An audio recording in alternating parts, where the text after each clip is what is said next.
เอาน้ำพาทางไป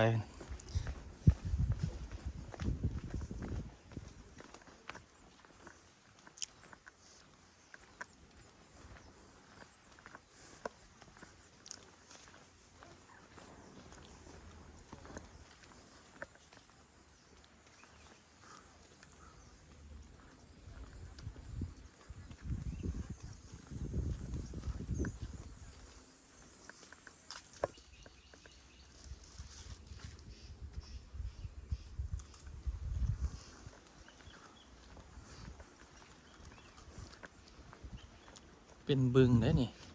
เป็นนอกได้ฝากได้เห็นบ่โอ้งามเว้ยฝากนี่เห็นบ่มันจะเป็นนอกเห็นบ่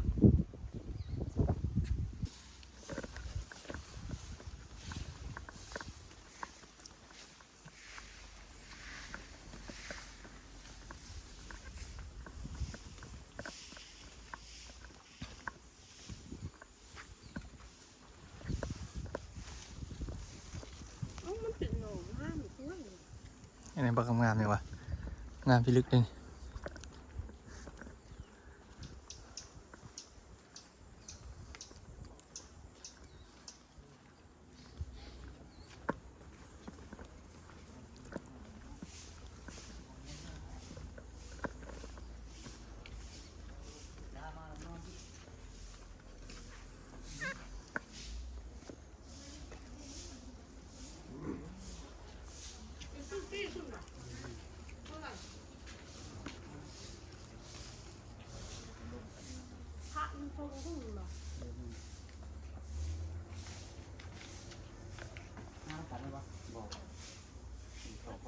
อ่ะไปวันนี้เพิ่นให้ปดเกิบไว้ลุมว่ะ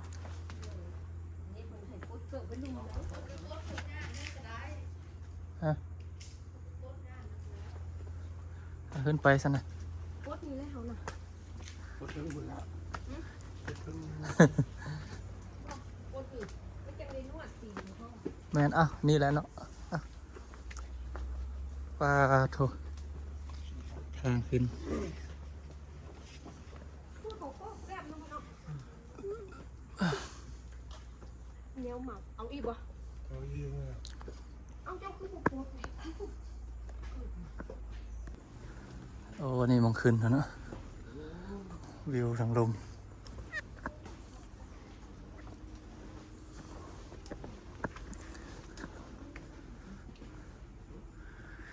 สั่นน้ำอิดได้เนาะนี่โทรเส้นทาง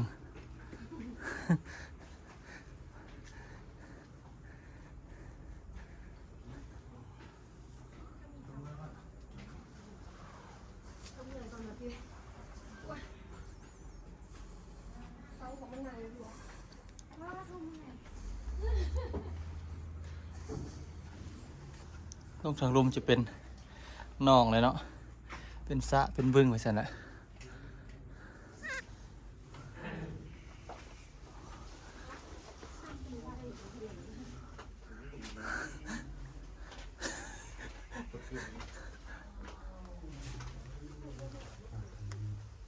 นี่ทางเข้า